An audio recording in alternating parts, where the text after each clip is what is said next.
Hey, who's that man with the shiny blanket on his head? Well, hi everybody. I'm presenting a response and, uh, and a little extra taste to my precious brother friend Grant Jeffrey's commentaries on Bible prophecy. And this is a lovely piece of golden and black fabric that was given by Anna. And we also have some nice hats here, a few funny hats. Not sure which one is the best or most appropriate, but hey man, check that out. Central City, Kentucky. Pretty cool,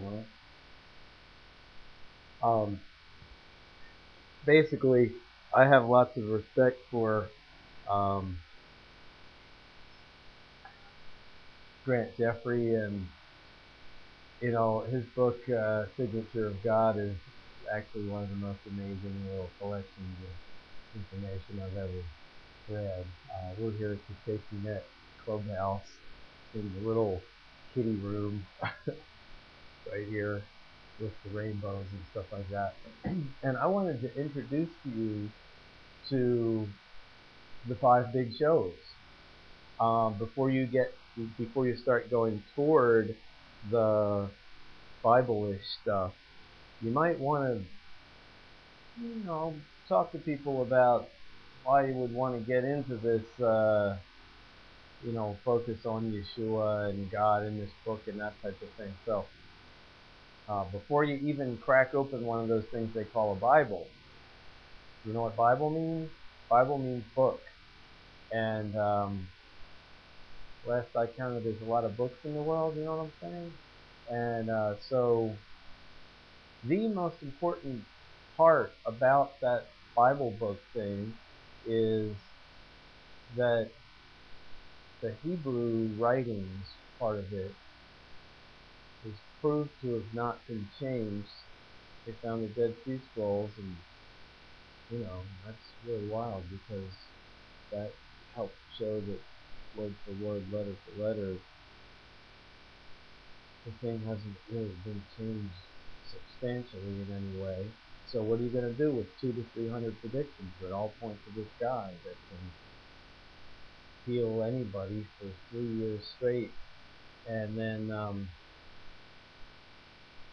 he's seen for a period of 40 days by over 500 people after a gory public execution. I mean, picture this. You're standing around in a circle with a bunch of people, and one of the people that you're standing with starts going upwards into the sky, starts levitating. Like you watch his feet go off the ground, and then he goes up, and you watch his feet continue to go up, and then he's going up into the sky, and you just had some food with it, and you touched the guy. So here goes a person in a physically touchable form, going up into the sky and disappearing, like being covered by a cloud and being gone. Now, if hundreds of predictions and hundreds of people seeing a person alive after an ugly, ugly persecution, and if 3 years of hundreds of thousands of miracle signs and wonders, which were what drew people's attention to him, I mean, that's the rumors. These are the rumors. Okay, these are the rumors. There seems to be a book that has hundreds of predictions in it that point to this guy. And the rumor is that this guy was crucified, and that's no big deal. I mean, thousands of people were crucified. It was a good way of making people scared about disobeying the Roman authorities. And so there's a rumor that hundreds of people saw him alive in a touchable form that can eat food and walk around and communicate with people across a period of 40 days. hundreds of predictions in this unchanged set of writings, these strange people that had a supernatural escape from slavery without a war and somehow stayed alive in the desert for 40 years, which sounds completely nuts. Totally myth. But if all those people, 3 to 12 million or more people, 600,000 men and their families and their servants and their livestock, 3 to 12 million people maybe. Okay, if one spirit helped 3 to 12 million people get out of slavery, then maybe you want to interact with that spirit and get some guidance. I don't know. So if there's hundreds of predictions in this unchanged book, and if this guy is seen by hundreds of people alive after a public execution, remember, plenty of people were crucified,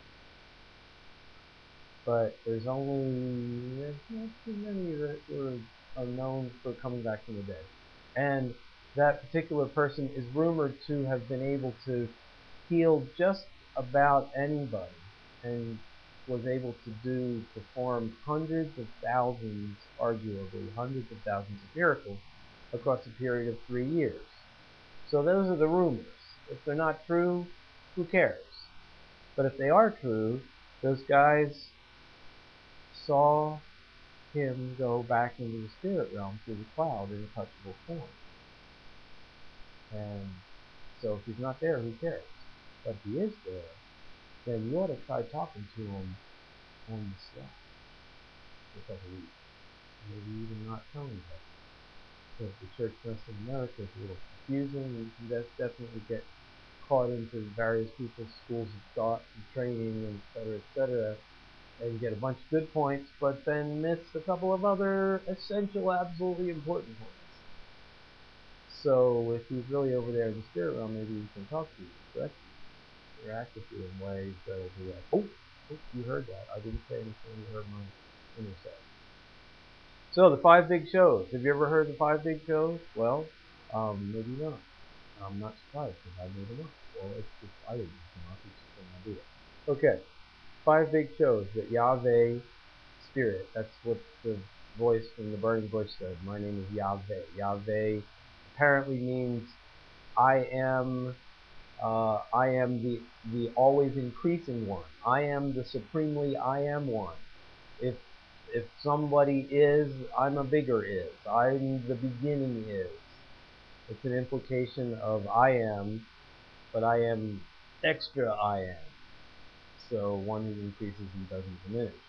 So the Yahweh God Spirit seems to have put on 5 big shows for the human beings on the planet. Number 1, supernatural powers given to ordinary people, including guidance, including the ability to raise the dead, including the ability to heal, discern, and drive out unclean, nasty spirits that are troubling people, and have an especially fine grasp on truth and discernment about things of the afterlife and the spirit realm.